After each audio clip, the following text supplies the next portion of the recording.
Greetings and welcome to the channel.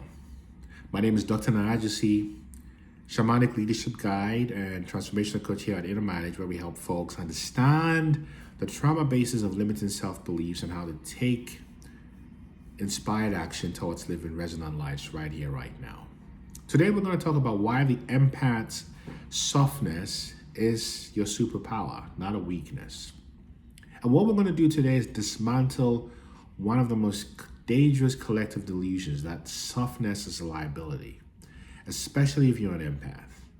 Because here is the reality: softness is a superpower. It's a highly intelligent, multidimensional response to trauma, conditioning, and a disconnected world. So let's deconstruct this lie and reconstruct the truth. Let's go deep, let's go multidimensional, let's go sovereign.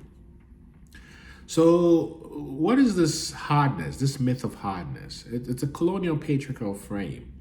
And the cultural myth that emotional hardness equals strength has roots in colonial systems, militaristic mindsets, and patriarchal ideologies that privilege domination over connection. And in these systems, sensitivity is shamed, emotional intelligence is dismissed, and softness is seen as a weakness to be overcome. And this is what actually happens. And what actually happens is a strategic repression of empathy to maintain hierarchical power structures. According to Bell Hooks and even Dr. Brené Brown, vulnerability and compassion are not only courageous, they are revolutionary. And the empath's softness defies systems that run on hierarchy and detachment.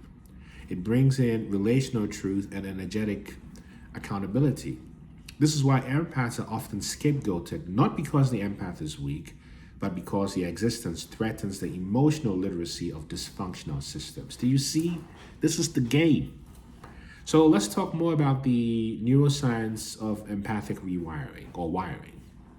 You see, empaths have very enhanced neuron systems or mirror neurons.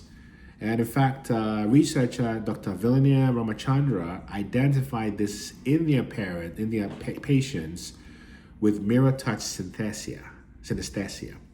In other words, these individuals can physically feel what others feel, and it's not a metaphor. It's not. This is rooted in scientific evidence. It is measurable neurological resonance. So what I'm trying to say is an empath's brain is optimized for relational awareness. And when this sensitivity is matched with emotional regulation, self-compassion, and boundaries, it becomes a superior form of cognition.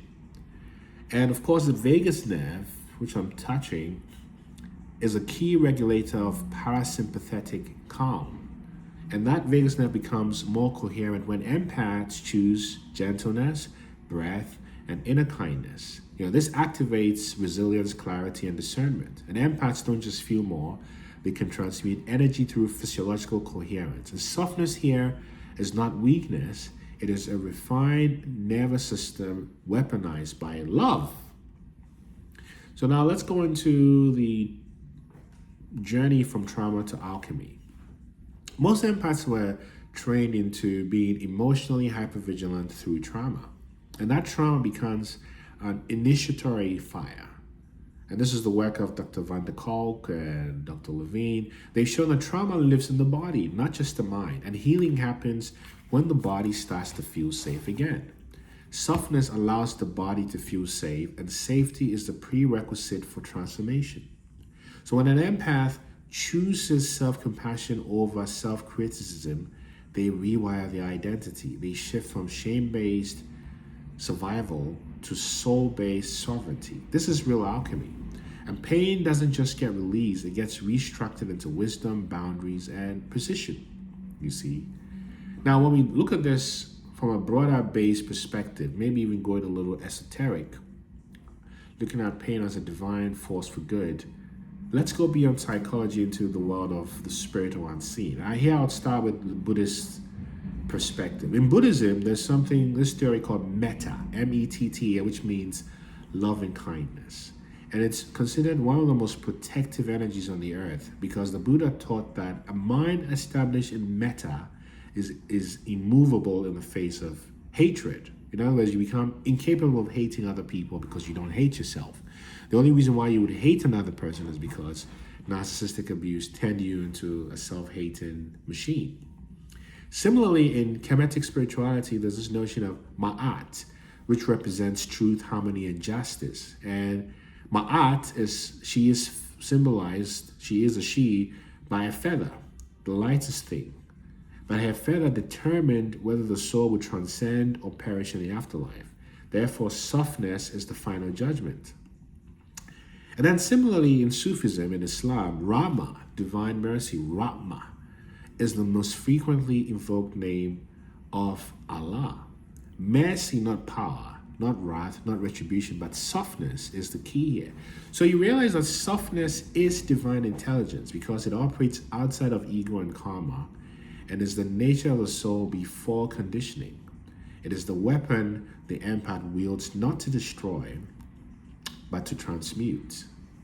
So when you think about this even more broadly, going to the quantum realm, you realize in quantum physics or mechanics, particles exist in a state of superposition until observed, and consciousness determines collapse. This is the power of attention. So when an empath observes their reality with softness, love, compassion, and equanimity, they collapse chaos into coherence. And in chaos theory, a small shift in a non-linear system, for example, the butterfly wing in Brazil, can cause a tornado in Texas because of entanglement and everything being connected. This is known as the butterfly effect. And when an empath chooses softness instead of reaction, the energy shifts not just in their life, but in the entire fractal system around them. This is fractal leadership. This is energetic governance because softness is a frequency that encodes new timelines. So why is softness ridiculed? Because softness interrupts exploitation. Soft people cannot be coerced but are controlled because soft people see too clearly. And empaths who are soft by nature but hardened by trauma are often attacked in narcissistic systems because they intuitively mirror what others refuse to face. And you realize that this is not personal, it's strategic, because systems that depend on disconnection must gaslight the empath.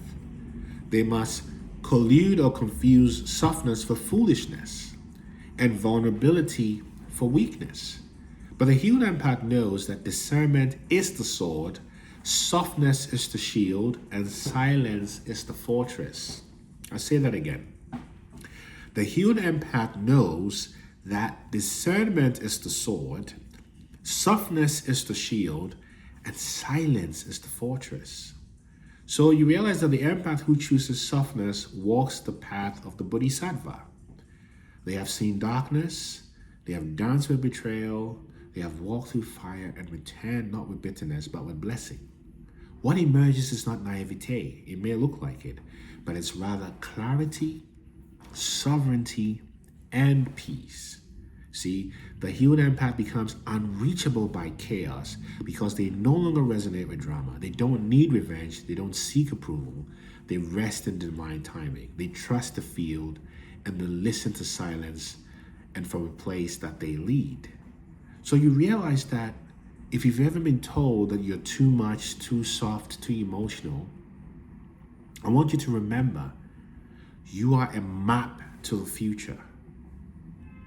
Your softness is not an accident. It's a strategy. It's not a weakness. It's a sign that you have survived. You have survived without losing your soul. If this resonates with you, you must remember that your softness is your sovereignty. Don't let the world take this away from you. And remember to type transform if this connects with you deeply or if it can be of help to you and you're ready to embrace softness as a way to navigate this hardened world. Remember, hardness is a trauma response, whereas softness is a divine return. Empaths are not fragile. Empaths are finely tuned spiritual instruments. And self-compassion is the highest form of self-defense because softness codes quantum reality into coherence. It makes it real. Remember to like, share, and subscribe, and hit the notification bell if this really resonated with you. Type transform in the comment section. Keep remaining soft because that's your true power. Keep ascending, keep shining. Peace.